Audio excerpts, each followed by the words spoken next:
भारत के अंदर नौतप्पा का कहर चालू है और ये पूरे 9 दिन चलने वाला है। क्या होता है नौतप्पा, इसका बचाव क्या होता है, पूरी की पूरी जानकारी इस वीडियो के अंदर देंगे।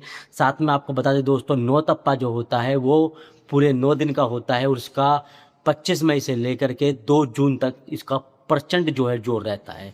अब नौतप्पा के बारे में आपको बताते हैं कि ये आखिर होता क्या है, इससे गर्मी और लू से क्या इम्पैक्ट पड़ता है। दोस्तों मान के चलो, ये धरती है और धरती के बिल्कुल सामने ऊपर जस्ट सूर्य देव है, वो सीधी की सीधी अपनी धूप को धरती के ऊपर भेजते हैं, यानी कि डायरेक्ट जो सनलाइट है वो धरती के ऊपर पड़ती है। उसमें जो धरती में हीट पैदा हो जाती है और जैसे ही हवाएं चलती है तो वो हवाएं भी जो है गर्मी का रूप ले लेती है, जिसको लू बोलते हैं। और वही लू छोटे बच्चों से लेकर बड़े बुजुर्गों के लिए काफ़ी ज़्यादा हानिकारक होती है। इस दौरान छोटे बच्चों से लेकर बड़े बुजुर्ग जो है गर्मी की चपेट में आ जाते हैं, लू की चपेट में आ जाते हैं। कई बार मौत की खबरें भी सामने आती है, क्योंकि लू जब चपेट में आ जाती है तो बॉडी हमारी डिहाइड्रेट होकर के बॉडी के अंदर पानी की कमी हो जाती है, जिससे मृत्यु तक हो सकती है अगर सही से उपचार नहीं मिला तो। अब दोस्तों, ये 9 दिन का नौतप्पा होता है। मैंने आपको बता दिया कि धरती की बिल्कुल सामने जब सूरज डायरेक्ट सनलाइट पड़ती है तो गर्मी पैदा होती है। अब इसके कुछ उपचार भी है जो भारत सरकार ने स्वास्थ्य मंत्रालय द्वारा गाइडलाइन जारी की है। अब सबसे पहला उपचार इसका यही है कि आप ज़्यादातर कोशिश करें कि अपने घर के अंदर रहें। मान के चलो 10 बजे से लेकर शाम के 4 बजे तक आप अपने घर के अंदर ही रहना है। उस दौरान सबसे ज़्यादा जो हीट वेव जो है धरती के ऊपर पड़ती है। अगर बहुत ही ज़्यादा ज़रूरी है, लगता है कि आपको भाई किसी मजबूरी बस हमें बाहर जाना पड़ रहा है, तो आपको कुछ सुरक्षा उपकरण के साथ में घर से बाहर निकलना है, जिससे आपके ऊपर हीट वेव अपना असर ना कर पाए।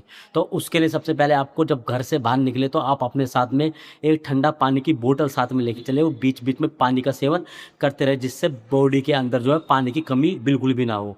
दूसरा, आप जब घर से बाहर निकले तो एक सूती कपड़ा सफ़ेद रंग का खासकर अपने सर के ऊपर ढाँप कर रखें, जिससे सूरज की जो रोशनी है, जो धूप है, आपके ऊपर इम्पैक्ट ना डाल पाए और आप लू की चपेट में आने से बच जाएं।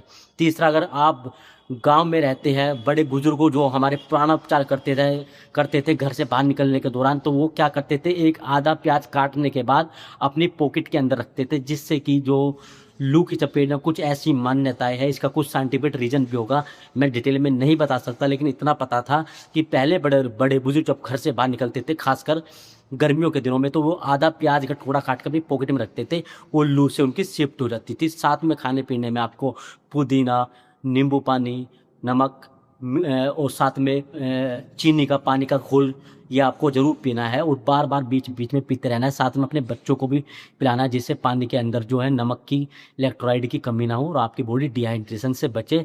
तो दोस्तों, यहाँ पे कुछ ऐसे मैंने आपको उपचार बताए जो आपको गर्मी के अंदर जो है इस नौतप्पा की जो लू चल रही है इससे बचाव कर सकता है। बाकी अभी ये कितने दिन तक चलेगा कुछ कह नहीं सकते। हालांकि भारत के अलग अलग राज्यों में, अलग अलग डिस्ट्रिक्ट में जो है फिलहाल में मानसून की कुछ जो है खबरें आ रही है, बारिश पड़ने की खबरें आ रही है, लेकिन कुछ जगह पर अभी भी जो नौतप्पा का कहर बरपा हुआ है। तो आपको सावधानी से अलग जो है, सावधानी ही एकमात्र इसका उपचार है, सावधानी आपको बरतनी पड़ेगी। 2 से 4 दिन के बाद ये नौतप्पा जो सूरज की जो सीधी धूप है वो पृथ्वी के से थोड़ा सा अलग पड़ने लगेगी, तो उस टाइम आपको राहत मिल जाएगी। तो इतने नौतप्पा, इतना आपको सावधानी बरतनी है। बाकी दोस्तों, आज की वीडियो में बस इतना ही। वीडियो अच्छी लगे वीडियो को लाइक करना, चैनल को सब्सक्राइब करना। मिलते हैं किसी नेक्स्ट अपडेट के साथ।